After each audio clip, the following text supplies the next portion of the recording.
שלום וברכה, בשעה טובה אנחנו מתחילים את מסכת סוטה. אומרת המשנה, המקנא לאשתו, ומעיר רש"י שהמשנה נוקטת את לשון הפסוק שכתוב בספר במדבר פרק ה', ועבר עליו רוח קנאה וקינא את אשתו.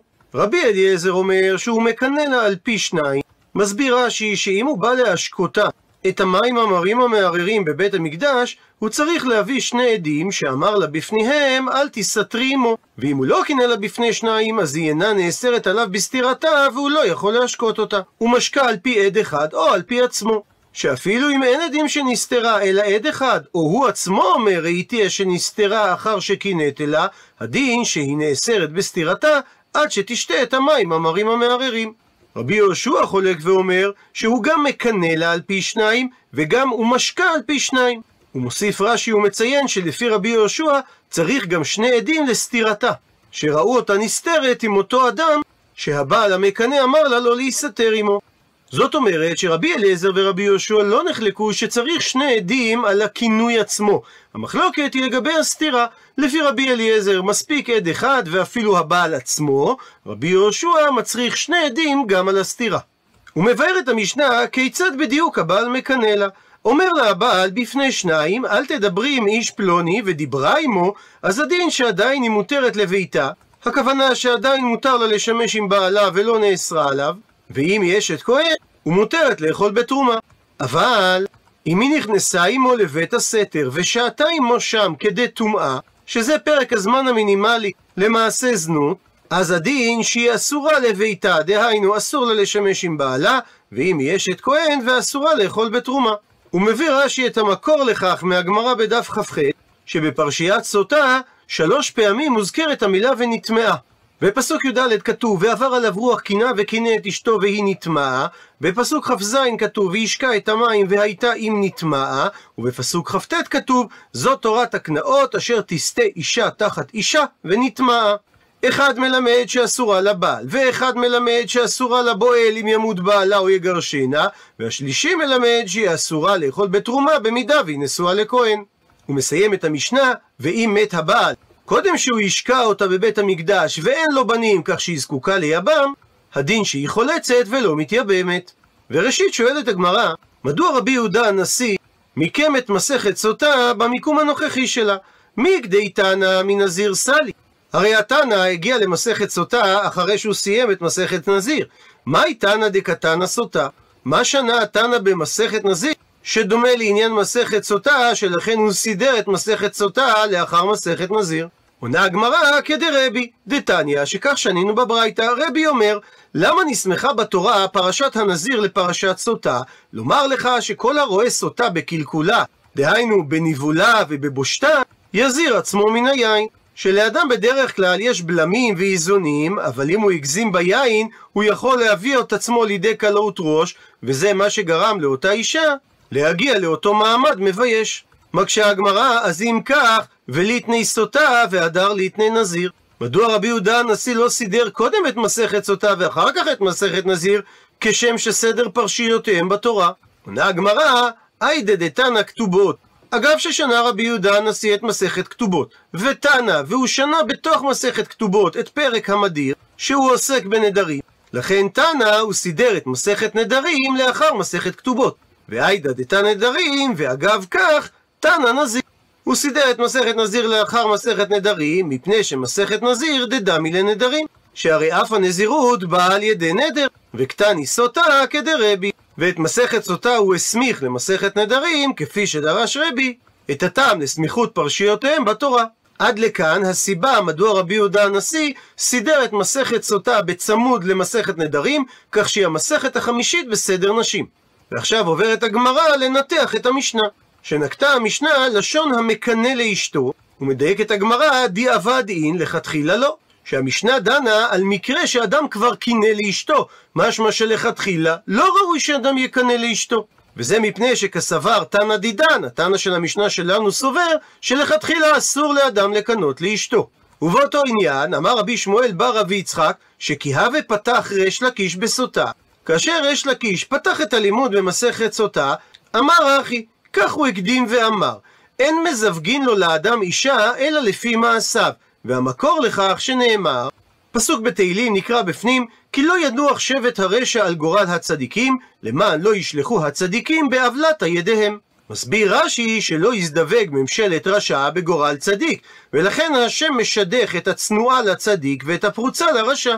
ובעצם רומז ריש לקיש בין השורות, שאם אדם מקנא לאשתו וחושב שהיא נסתרה עם אדם אחר, זה מעיד משהו גם עליו. ועוד באותו עניין, אמר רבא בר בר חנא אמר רבי יוחנן, וקשים לזווגן את הצנועה לצדיק ואת הפרוצה לרשע, כקריאת ים סוף, והמקור לכך שנאמר, פסוק בתהילים, אלוהים מושיב יחידים ביתה, מוציא אסירים בכושרות, אך סוררים שכנו צחיחה.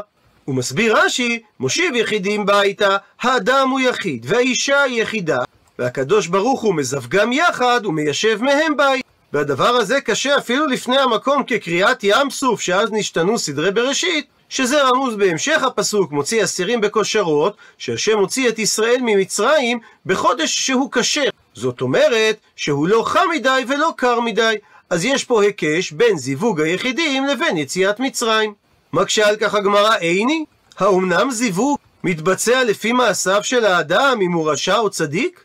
והרי מקודם יצירתם בכלל של האנשים שעדיין לא נודע מי רשע ומי צדיק, מכריזים את זיווגם. שהרי והאמר רב יהודה אמר רב, 40 יום קודם יצירת הוולד, כבר אז בת קול יוצאת ואומרת, בת פלוני לפלוני, ובית פלוני לפלוני, ושדה פלוני לפלוני. ומעיר רש"י, ואם תאמר, הרי הכל גלוי לפני השם, והוא יודע מי צדיק ומי רשע, על זה תבוא התשובה, שאכן הכל בידי שמיים, אבל זה חוץ מיראת שמיים, כמו שאומרת הגמרא במסכת נידה, מלאך הממונה על ההיריון נוטל כל טיפה ומביאה לפני המקום, ושואל אותו, טיפה זו, מה תהיה עליה? גיבור או חלש, חכם או טיפש, עשיר או עני? אבל המלאך לא שואל אם מהטיפה הזו יצא צדיק או רשע, מפני שהדבר הזה אינו בידי שמיים, אלא תלוי בבחירתו החופשית של האדם. וממילא קשה על דרשתו של ריש לקיש, שאמר שאין מזווגים לו לאדם אישה אלא לפי מעשיו. מתרצת על כך הגמרא לא קשיא, בזיווג ראשון, בזיווג שני. המאמר של רב ש40 יום קודם יצירת הוולד כבר מודיעים בת פלוני לפלוני, זה מתייחס לזיווג הראשון לפי המזל. לעומת זאת מה שאמר ריש לקיש שמזווגים לו לאדם אישה לפי מעשיו, זה הזיווג השני שהוא קשה כקריאת ים סוף לפי שאינה בת זוגו. ציטוט מהמשנה, רבי אליעזר אומר שהוא מקנא לה על פי שניים, הוא משקה אותה את המים המרים המערערים על פי עד אחד שראה את הסתירה, ורבי יהושע חלק עליו ואמר שלכל התהליכים צריך שני עדים. ואומרת הגמרא, עד כאן לא פליגי אלא בכינוי וסתירה. כלומר, מסביר רש"י, עד כאן לא שמענו מהמחלוקת של רבי אליעזר ורבי יהושע שצריך שני עדים, אלא בכינוי לרבי אליעזר ובסתירה לרבי יהושע. אבל בטומאה שניהם מסכימים שעד אחד הוא מהימן. שאם היו שני עדים בכינוי לפי רבי אליעזר, והיו שני עדים גם בסתירה לפי רבי יהושע, ובנוסף להם יש עד אחד שמעיד שהאישה קלקלה בסתירתה ונבעלה לאותו אדם, משמע מהמשנה שהעד הזה נאמן, ולכן האישה אינה שותה את המים המרים המערערים, אלא היא יוצאה מבעלה בלא כתובה, והיא תהיה אסורה לבעל ולבועל ולאכול בתרומה, במידה והיא הייתה נשואה לכהן. ומביאה הגמרא סיוע לדיוק הזה, ותנא נמי שכך גם שנינו במשנה בדף ל"א. עד אחד אומר, אני ראיתי שנטמאת, כמובן לאחר העדות על הכינוי והסתירה, אז הדין שהיא לא הייתה שותה, אלא כפי שאמרנו, יוצאה בלא כתובה ואסורה לבעל ולבועל ולאכול בתרומה. ושואלת על כך הגמרא, מדאורייתא מנלן דמהימן עד אחד. מה המקור לכך שבעדות על טומאה בין אישה לבועל שמתבצעת בסתירה אחר כינוי הבעל, שעד אחד מהימן? עונה על כך הגמרא, דתנו רבנן ששנו רבותינו בברייתא. על הפסוק, ושכב איש אותה שכבת זרע ונעלה מעיני אישה ונסתרה, והיא נטמעה ועד אין בה והיא לא נתפסה. שמשמעות המילים ועד אין בה שבשניים הכתוב מדבר, שאומר הפסוק עדים שניים אין בטומאה זו אלא רק עד אחד, והפסוק הרי מדבר על מציאות של טומאה, שהרי כתוב בתחילת הפסוק ושכב איש אותה שכבת זרע, ועדים שניים אין בה אלא רק עד אחד. הוא ממשיך הפסוק ואומר והיא לא נתפסה, דהיינו שזה לא היה באונס, וממילא שמעינן שעד אחד במקרה כזה נאמן, שהרי להחמיר עליה בא הכתוב לדון אותה כמזידה. ואומר רש"י שגם מתחילת הפסוק ניתן להבין כך, שהרי כתוב ומעלה בו מעל ושכב איש אותה, ואין מעיד בדבר אלא העד הזה. ולאחר שהברייתא כבר נתנה לנו את המסקנה שמשמעות המילים ועד אין בה שאין בה שני עדים שמעידים עליה, עוברת הברייתא להוכיח את הדבר, ואת זה היא עושה בצורה של שאלות ותשובות, או אינו אלא אפילו באחד.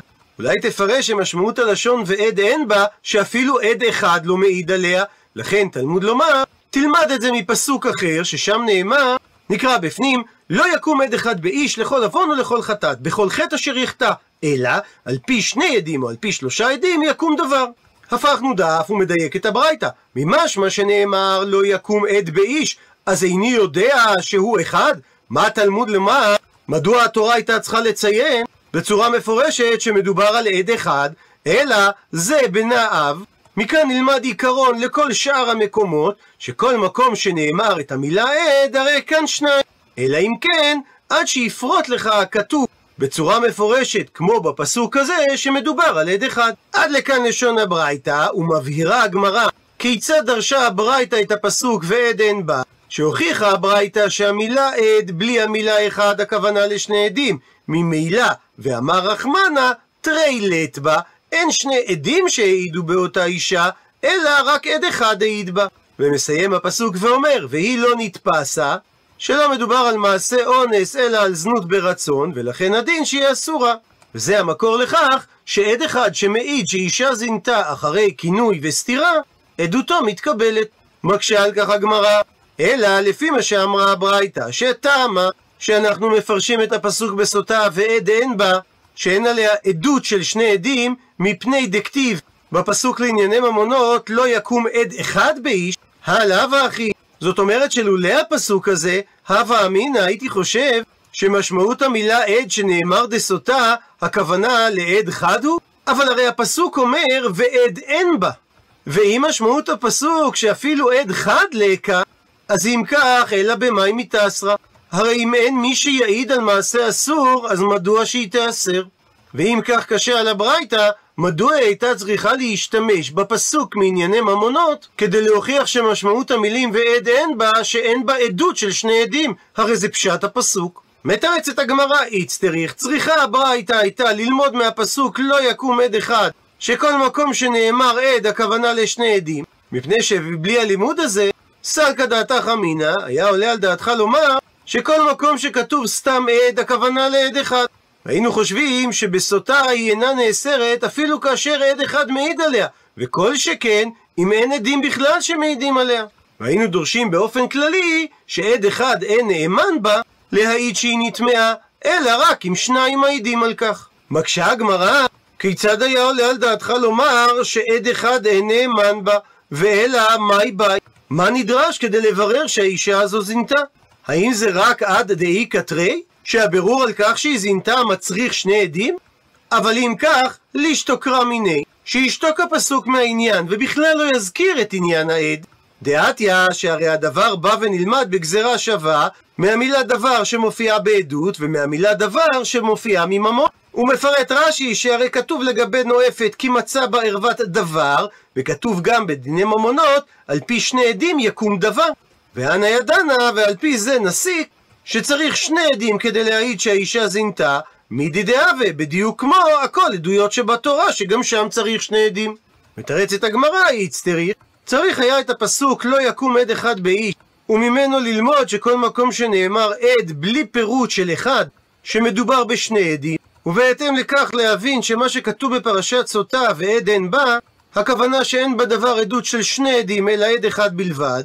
כי אם הדבר לא היה נאמר, אז סלקא דעתך אמינא, היה עולה על דעתך לומר שסוטה שאני, שעדות לגבי סוטה שונה מכל שאר העדויות לגבי שאר דברים שבתורה ששם צריכים 2 עדים, מפני דרגליים לדבר, שיש הסתברות לאור ראיות נסיבתיות שאכן היא עברה עבירה, שהרי קינא לה, ולמרות זאת ונסתרה עם אותו אדם, ולכן היינו חושבים לומר להתאמן בה עד אחד, שאם אחרי כינוי וסתירה בא עד אחד והעיד שהיא נטמעה באותה הסתירה, אז ראוי להאמינו כאן, בשונה משאר הדינים ששם צריך 2 עדים, מפני שכאן יש רגליים לדבר. מקשה על כך הגמרא, ומי מצית אמרת? האם נותן לומר שאם התורה לא הייתה מגלה שכל מקום שנאמר עד בלי לציין את המילה אחד שמדובר על 2 עדים, אז הייתי אומר דאין עד אחד נאמן בה להגיד שהיא נטמעה ולכן ושריה?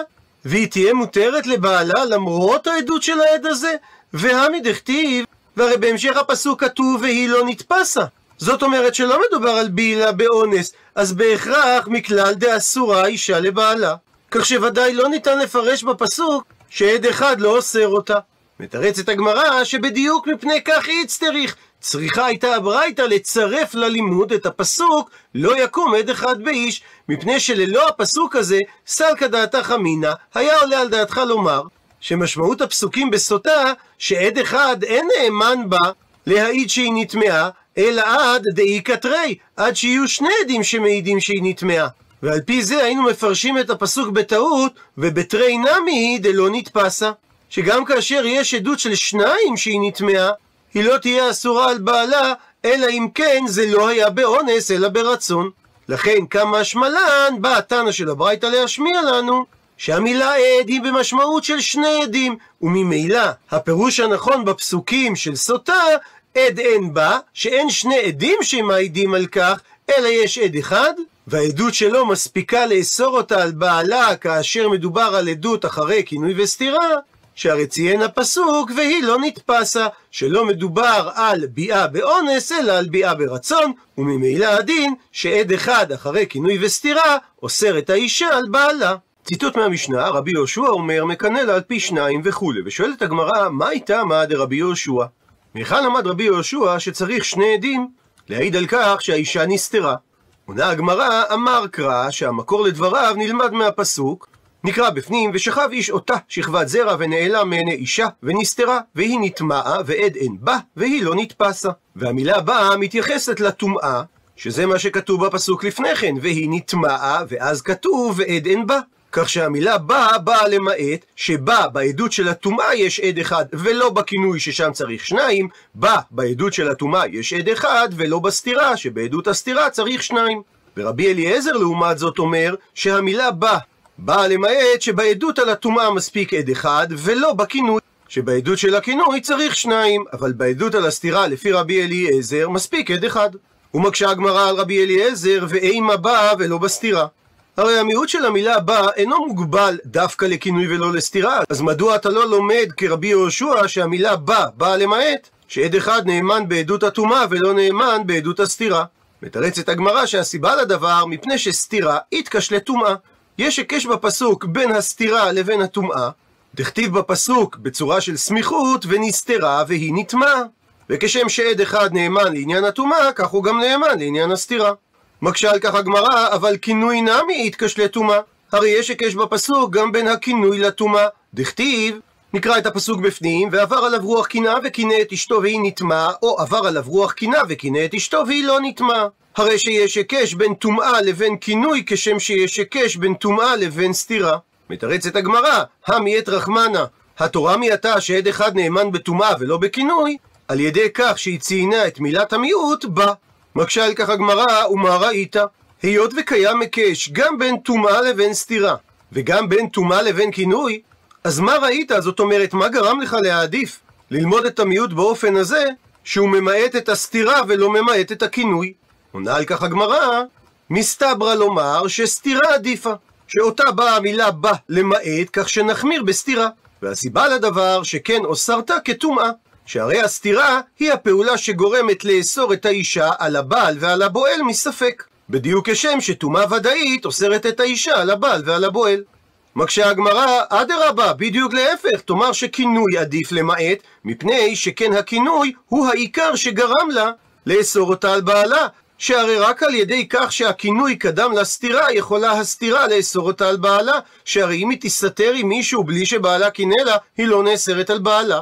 דוחה הגמרא שצריך קצת פרופורציות, אילאו סתירה הכינוי מאיקה, הרי אילולי הייתה נסתרת עם אותו אדם, הכינוי עצמו אין בו שום כוח לאסור אותה על בעלה, מה שאומר שהסתירה היא העיקר והכינוי הוא רק הכנה לסתירה. אבל מקשה הגמרא ומצד שני ואילאו כינוי סתירה מה יהני, אם הבעל לא מבצע את פעולת הכינוי, אז היא הרי לא נאסרת על בעלה בגלל שהיא נסתרה עם אותו אדם, מה שאומר שהכינוי הוא ההתחלה המהותית כדי להגדיר את פעולת הסתירה.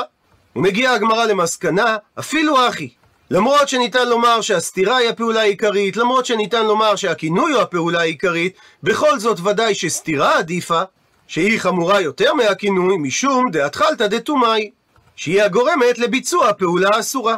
ולכן מסתבר לומר שהמילה באה למעט שצריך שני עדים בפעולת הכינוי, ומספיק רק עד אחד בפעולת הסתירה שהיא חמורה יותר. ולאחר שסיימה הגמרא ללמוד את המקור לדברי רבי יהושע ורבי אליעזר, אומרת הגמרא, מתניתין דלא כי תנא. המשנה שלנו לא תואמת לדעתו של התנא בתוספתא הבאה, דתניא. רבי יוסי ברבי יהודה אומר, משום רבי אליעזר, אדם המקנא לאשתו, מקנא על פי עד אחד או על פי עצמו, ומשקה לה על פי שניים. ועל כך השיבו חכמים לדברי רבי יוסי ברבי יהודה, שאין לדבר סוף. עד לכאן דברי התוספתא, ושנה רבי יוסי ברבי יהודה את דעתו של רבי אליעזר בדיוק הפוך מהמשנה שלנו. שבמשנה רבי אליעזר אמר שאדם מקנא על פי שני עדים והסתירה היא על פי עד אחד או על פי עצמו, ורבי יוסי ברבי יהודה בשם רבי אליעזר אומר שהכינוי מתבצע על פי עד אחד או על פי עצמו והסתירה על פי שני עדים. ומבררת הגמרא, מה איתמה, מה המקור דרבי יוסי ברבי יהודה? עונה הגמרא, אמר קרא, שהרי כתוב בפסוק את מילת המיעוט בה, והוא למד בה בעדות הטומאה מספיק עד אחד ולא בסתירה. מקשה על כך הגמרא, ואימה אולי תאמר שהמילה בה באה למעט שבעדות הטומאה מספיק עד אחד ולא בכינוי. מתרצת הגמרא שכינוי יתקש לטומאה. יש היקש בין הכינוי לבין הטומאה, דכתיב וקינא את אשתו והיא נטמאה, ולכן המילה בא לא באה למעט את הכינוי. מקשה הגמרא, אבל סתירה נמי יתקש לטומאה. יש הרי את ההיקש גם כן סתירה לטומאה, דכתיב ונסתרה והיא נטמאה. מתרצת הגמרא שהפסוק ההוא שמקיש בין סתירה לטומאה בא כדי ללמד דין אחר. לכמה שיעור סתירה? מה משך הזמן המינימלי שיחשב כסתירה? שהוא כדי טומאה. ועבור הלימוד הזה הוא דעתה, לשם כך בא ההיקש. ומצטטת עכשיו הגמרא את סוף התוספתא, השיבו חכמים לדברי רבי יוסי ברבי יהודה שאין לדבר סוף. ועל כך שואלת הגמרא, מה הניעו? למה התכוונו חכמים כאשר הם אמרו אין לדבר סוף? עונה על כך הגמרא, דזימנין דלא קני ואמר קנאי. שאם אתה אומר שהבעל בעצמו נאמן על הכינוי, אז כשהוא כועס עליה, הוא יכול לשקר ולומר בפני בית הדין קינאתי לה פלוני, ואז הוא יביא עדים שהיא נסתרה עם הפלוני סתירה כלשהו, והיא תהיה אסורה עליו. אבל כיוון שהוא לא קינא לה, הרי לא נזהרה להיסתר עם אותו פלוני. ולכן אמרו חכמים שאין לדבר סוף. מקשה על כך הגמרא, למשנתנו יש לדבר סוף?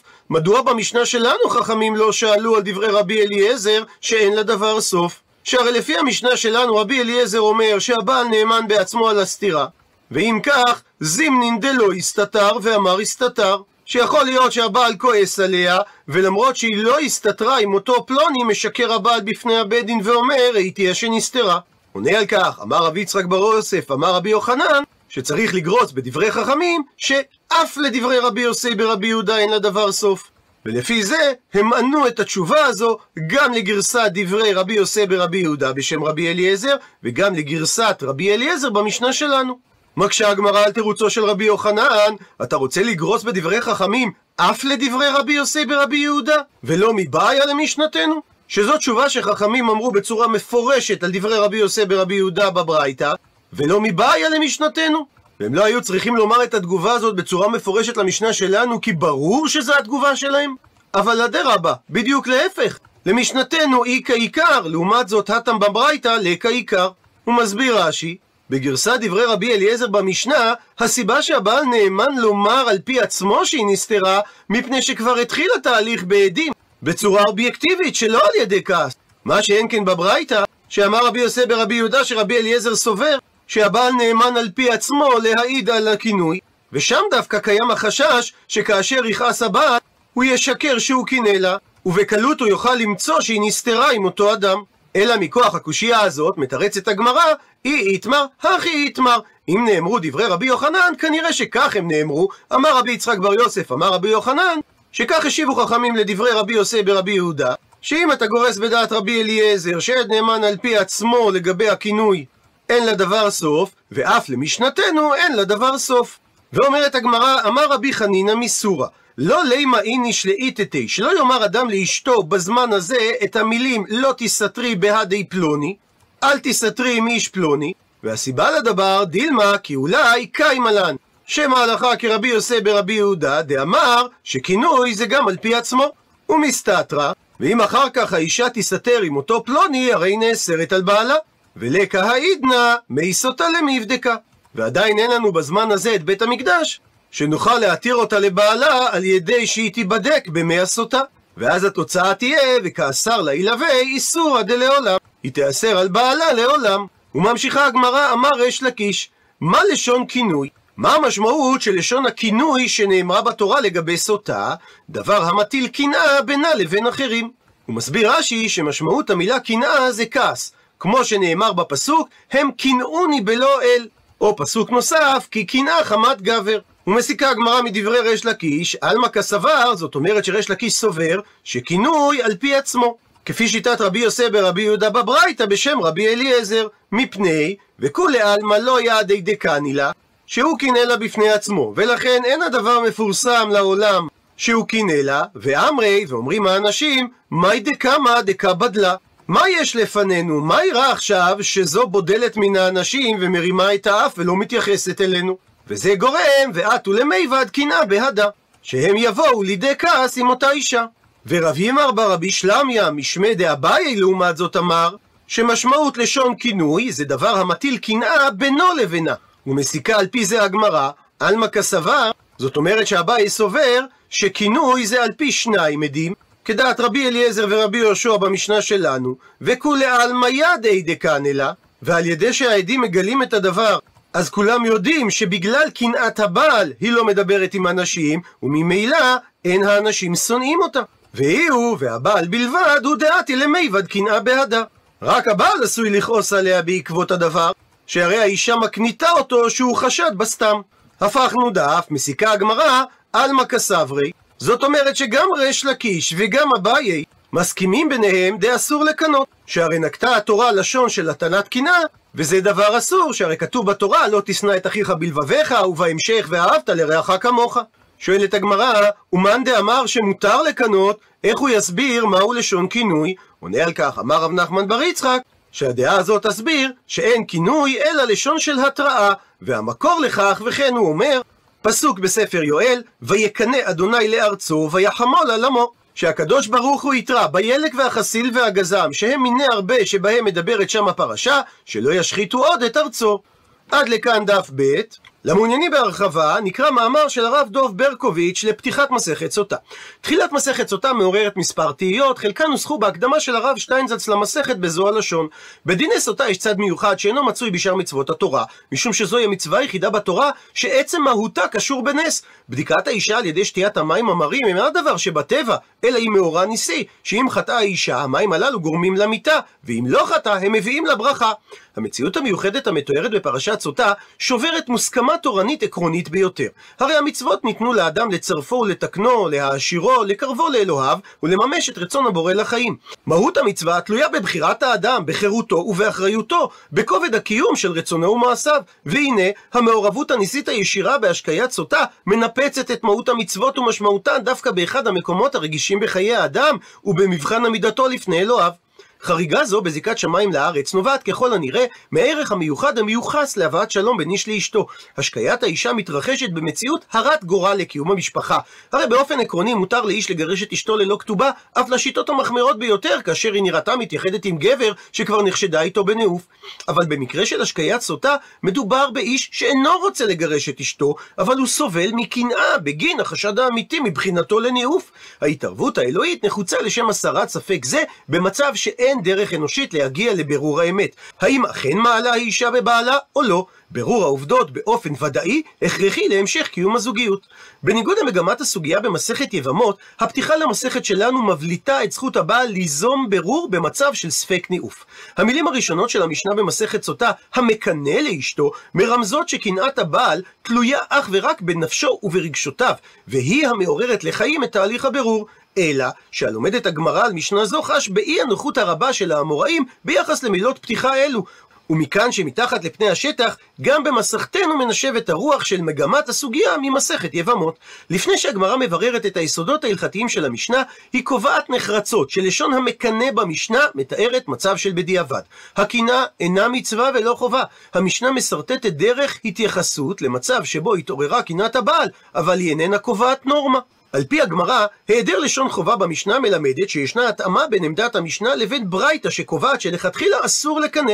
וכדי להמחיש שקריאה זו של המשנה היא הנאותה לפתיחת הדיון, הגמרא מספרת שריש לקיש היה רגיל להתחיל את לימוד המסכת בקביעה אין מזווקין לו לאדם אישה אלא לפי מעשיו. כלומר, אם יש סיבה לקנא לאישה, יש ככל הנראה גם מקום לחשוד במקנא עצמו. התנהגותה של האישה באה כתגובה מצידה למעשיו. ייתכן שקנאתו אף מבטא תחושת אשמה או התגוננות והסתרת מעשים שלו.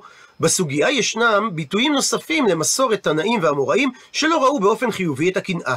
בסדרה של דרשות הבאות לבסס את שיטות ההלכה במשנה, צפה הטענה שאין גבולות ברורים ומוגדרים לתחילת תהליך הבירור אם ניתן רשות לבעל ליזום אותו בהבעת קנאה. בלשון הגמרא, אין לדבר סוף. טענה זו נטענת כלפי שיטת רבי יוסף ברבי יהודה שסבר שמספיק שהבעל יבטא את קנאתו בפני עד אחד או אפילו בינו לבינה, ואינו חייב לבטא את קנאתו בפני שני עדים. ועל כך שואלת הגמרא, הרי גם ביחסים תקינים בין בני זוג ישנם מצבים של תסכול וכעס, שבהם האיש עלול להטיח באשתו את המילים אני מקנא, ומיד יהיו חייבים בתהליך שעלול להביא להשקיית האישה כספק בוגדת. טענה דומה מועלה גם כנגד שיטת רבי אליעזר במשנה.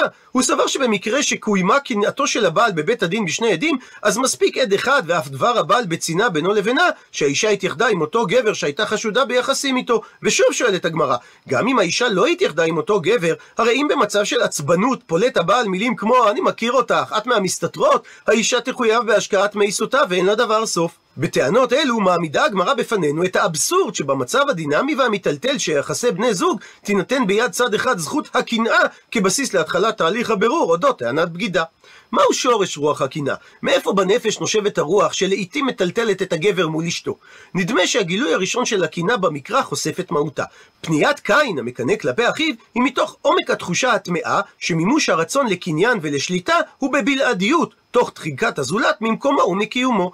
בהמשך הגמרא יש דף שלם של דברי אגדה שמשקף את רובד הדעת העמומה השוכן מתחת לחלקי הסוגיה ההלכתיים. סדרת האגדה הזו עוסקת ברוח הנושבת באדם, והיא פותחת בשמועת רבי יוחנן, כל אדם שיש בו גסות רוח לבסוף נכשל באשת איש. מרומז כאן משהו מהפסיכולוגיה של הקנאה כאשר היא באה מהטומאה. מהו אופן האמון שהמקנא רוכש לאשתו? מה מצב האינטימיות ביניהם? איך משקפת רוח הקנאה את נטיית נפשו של האיש כלפי נשים אחרות? בסדרה ארוכה של דרשות אודות הפסוק מתהילים לב נשבר ונדכה אלוהים לא תבזה, מנוסחת התביעה מגברים לברר את ניקיון מעשיהם ומידותיהם שעה שעוברת עליהם רוח.